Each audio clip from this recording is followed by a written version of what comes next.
जय बाबा स्वामी। पूज्य गुरुदेव के आशीर्वचन।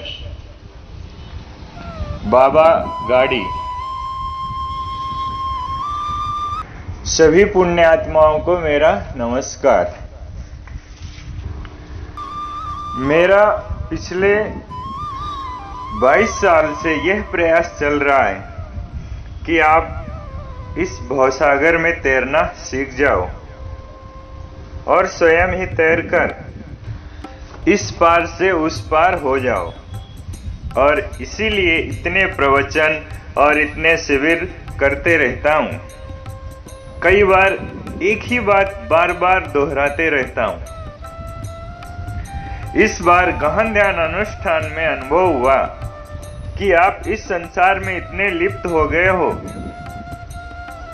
कि आप ध्यान करने को बैठते हो तो भी ध्यान लगता ही नहीं है। ध्यान तो छोड़ो, आपका आपके विचारों पर भी नियंत्रण होता नहीं है। बहुत ही खराब अवस्था आपकी है। अब अगर यह स्थिति सचमुच आपकी है तो आगे जो बता रहा हूं वो भी आपके लिए ही है। आप जैसे भी हैं मेरे हैं, मैंने आपको अपनाया है।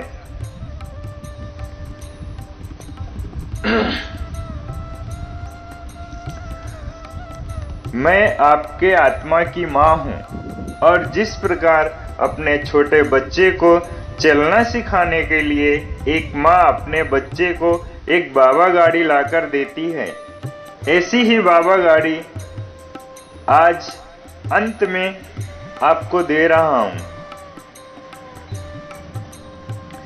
एक मनुष्य जो तैरना नहीं जानता और नदी पार करना चाहता है तो वह नाव का सहारा लेता है और नाव के चालक पर पूर्ण विश्वास करके अपने हाथ बांधकर चुपचाप नाव में बैठ जाता है कि यह नाव से मैं इस पार के उस पार पहुंच ही जाऊंगा।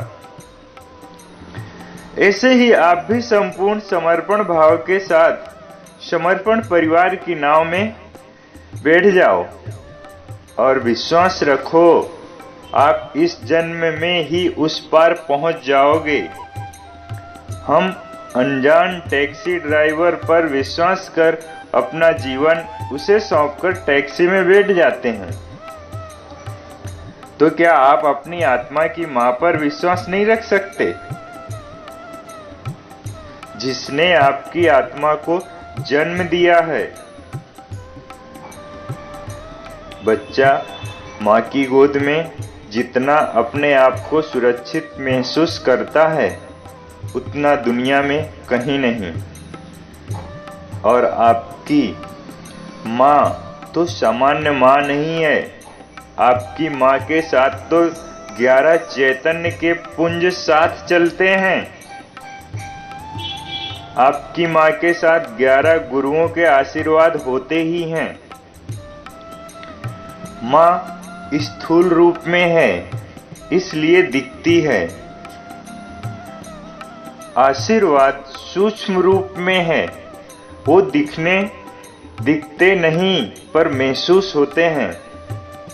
उस अदृश्य आशीर्वाद के कारण ही आज दुनिया के लाखों लोग आपकी माँ के साथ जुड़े हुए हैं। इस वैचारिक प्रदूषण वाले समाज में रहकर विचारों से मुक्त होना अत्यंत कठिन है। जिस प्रकार अगर हमारी गाड़ी खड्डे में गिर जाए तो निकालना अकेले से संभव ही नहीं है। हमें तब सामूहिकता की आवश्यकता होती है। मैं भी आपके समान ही एक सामान्य मनुष्य हूँ। मैंने जो मार्ग अपनाया वही मार्ग आज मैं आपको भी बता रहा हूँ। आप अगर अपने प्रयत्नों से निराश हो गए हो तो यह मार्ग भी अपनाकर देख सकते हो। मैंने अपने सद्गुरु को ही भगवान माना। वो भी मेरे समान ही सामान्य मनुष्य थे, पर उन्होंने मुझे जब आत्म साक्षात्कार कराया तो मेरी परमात्मा की खोज ही समाप्त हो गई और मैंने उन्हें ही परमात्मा मान लिया। तो मुझे जीवन का संपूर्ण समाधान प्राप्त हो गया कि मैंने परमात्मा को पा लिया और गुरु साक्षात परब्रह्म कहा है उसका अर्थ समझा। फिर चित्त की संपूर्ण एकाग्रता उनके ही चरणों पर कर दी। किसी को भी परमात्मा मानना मेरी गुण ग्रहणता की चरम सीमा थी। मेरा संपूर्ण भाव उनके ही चरणों पर था। मुझे जीवन में सफलता मिली तब भी मेरा भाव उनके ही प्रति था कि उनके आशीर्वाद से मिली है। और जीवन में जब भी असफलता मिली तब भी मेरा भाव था कि यह मेरे लिए योग्य ही होगा। इसलिए मेरे उनके प्रति भाव में कोई अंतर नहीं आया। मेरा उनके प्रति सदैव अत्यंत भाव ही था।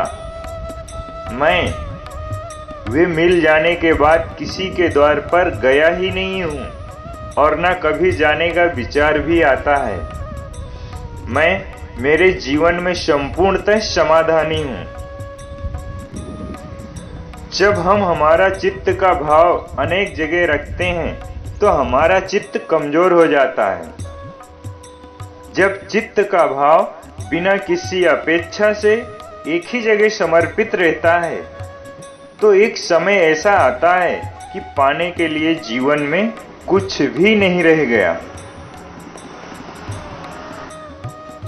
बस यही मुक्त अवस्था आपको प्रत्येक को प्राप्त हो, यही प्रयास में अब लगा रहता हूँ। इस गहन ध्यान अनुष्ठान में अनुभव हुआ कि आपकी प्रगति इसलिए नहीं हो पा रही है क्योंकि आपका चित्त अनेक जगह बटा हुआ है। गंदे पानी की बोतल अनेक जगह थोड़ी थोड़ी झुकाने से सारी बोतल खाली नहीं हो सकती है। बोतल को एक ही जगह उल्टी करनी होगी, तभी बोतल खाली होगी और मुक्त अवस्था प्राप्त होगी। केवल जीवन में आत्म साक्षात्कार पाना काफी नहीं है, उसी जीवन में मोक्ष की अवस्था को भी पाना चाहिए। मोक्ष की अवस्था तो एक मुक्त अवस्था है जिसे पाना भी नहीं पड़ता, वो हमारे ही भीतर है, पर हम ही मुक्त नहीं हैं। अब अगर तैरना नहीं आता तो नाव में ही हाथ बांधकर चुपचाप बैठ जाओ, कुछ तो करो। मैं आपके बारे में जितना सोचता हूँ उतना आप भी नहीं सोचते।